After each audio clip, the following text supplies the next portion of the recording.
તો એવું કીધું છે કે આવતીકાલે બધાએ ત્યાં ડેડિયાપાડા કોર્ટમાં લાવવાના છે, તો બધા આવજો ગામડેથી દીને બધાને બોલાવવા માટે કીધું છે. એટલે બધા જરા ગામમાં મેસેજ આપજો, એટલે વાહનો પણ કરજો અને લોકોને લઈને આવજો.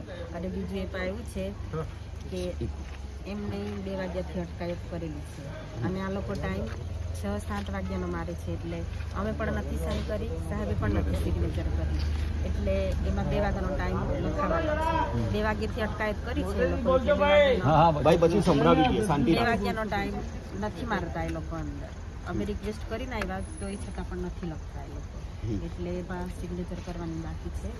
એટલે કાલે બધાને બોલાવ્યા છે. અને બીજું કે બધા મોડી રાત સુધી અહીંયા છે, એટલે બધાનો દિલે આભાર માન્યો છે. સાહેબે અંદર બેઠા છે, કંઈ હમણાં બધા શાંતિથી ઘરે જજો, પછી કાલે પાછા આવજો, એવી રીતે મેસેજ આવી છે.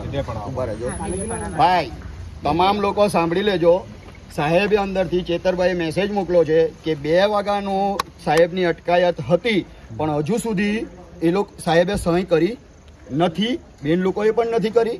એટલે કાલે સાંજે સાહેબને ડેડિયાપાડા કોર્ટમાં લાવવાના છે. તો મારા તમામ સાથીઓ બધા બપોરે કેટલા વાગે છે? એટલે બપોર પછી છે. તો તમામ લોકોએ આપણે ડેડિયાપાડા ભેગા થવાનું છે. 12 વાગ્યા પછી બધાએ ડેડિયાપાડા કોર્ટ પર આપણે હાજર થવાનું છે. આપણા વિસ્તારના તમામ ભાઈઓને કહી દેજો, ગાડી ઘોડા જે પણ હોય બધું લઈને આપણે ત્યાં આગળ હાજર થવાનું છે, બરાબર. ને સાહેબે અંદરથી કીધું છે તમે મોડી રાત સુધી અહીંયા રોકાય છો, તો તમારો બી આભાર માન્ય છે. આ અંદરથી સાહેબે મેસેજ મોકલા છે. અત્યારે આપણે લોકો બધા પોતપોતાના ઘરે જઈએ ને કાલે બપોરે 12 વાગે બધાએ હાજર થઈ જવાનું છે, બરાબર છે. ને આપણે 2 મિનિટનું મૌન પાડી દઈએ. રાજપીપળા પોલીસ જે ગુજરી ગઈ છે, તો 2 મિનિટનું એના માટે આપણે મૌન પાડીએ છીએ. પોલીસનો જે અંતરાત્મા મરી ચૂકેલો છે, જે ખાલી એ લોકો દેહ જીવતો છે, નહીં કરે એ લોકોની ફાટી ગયા. હવે કઈ નહીં, દુકાન કોઈ નહીં કરવી જોઈએ. જતી ગાડી સાહેબને એરેસ્ટ કરાય તો લાઈવ હતું, તો પછી ટાઈમ થઈ ને ખોટો મારે. ચાલો આપણે બધાએ એકવાર જોહાર બોલીશું. ત્યારે આ જે અંતરાત્મા મરી ચૂકેલો છે પોલીસનો, તેના માટે આપણે 2 મિનિટનું મૌન 2 મિનિટનું મૌન પાડીએ. અને રાજપીપળા પોલીસને આપણે દિલથી શુભકામના આપીએ કે સાહેબો, તમે લોકોએ જે અમારા સાહેબને ખોટી રીતે ફસાવીને અહીંયા લાવ્યા છો, તો તમે નિવૃત્ત થશો તે દિવસે અમારા આદિવાસી સમાજની શુભેચ્છા લઈ અને તમને કીડા પડશે અને તમે ખરેખર રીબાશો. આવી અમારી તમને બધાને શુભેચ્છા છે, બરાબર. ચલો આપણે 2 મિનિટનું મૌન પાડી ને છૂટા પડીએ. રાજપીપળા પોલીસનું મૌન. જય જોહાર.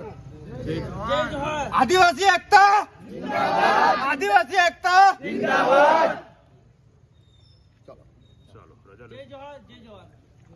બધા પોતપોતાની રીતે ઘરે શાંતિથી જજો. કોઈ મગજમારી, કોઈ ગમે તેમ ગાડી ચલાવીને ન જતા, બરાબર છે. કારણ કે આપણે કાલે પાછું આવવાનું છે. મનીષભાઈ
બોલાવો.